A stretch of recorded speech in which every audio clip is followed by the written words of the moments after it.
چگونه با شعر گفتن می شود قلب‌های شکسته را ترمیم کرد؟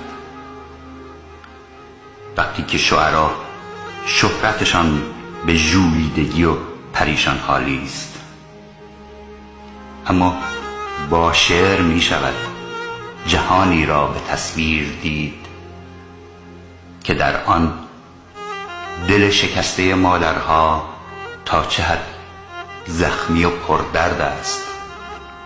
با واژه‌های هر چند ساده، با خطهای کج و معوج، می شود با عشق سروده‌ای برای شناگران خلاف جریان آب نوشت که زیبایی غرور در نهایت اوج خودنمایی می کند.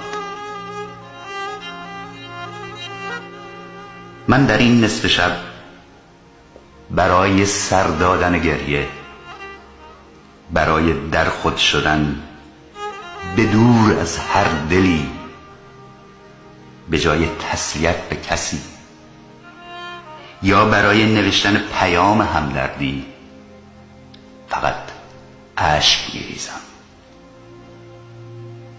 چه غم انگیز است احساس پدرانه وقتی که در میان ناباوری گم شده باشد در تصویر تار فرزند.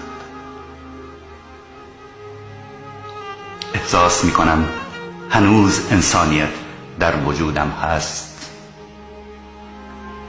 هنوز اشک همدردی در چشمان ترم جاری است که از درون دلم به یادشان اشک پدرانه می‌ریزم.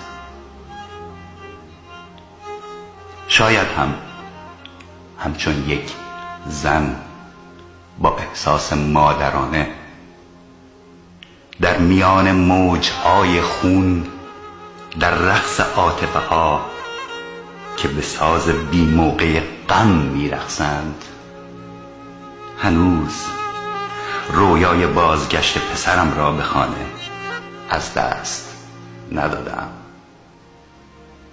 علی‌رغم اینکه جانیان ترسوترینند، ولی شاید شنیدن مرگ فرزند در بندم فقط یک شوخی ساده زندگی باشد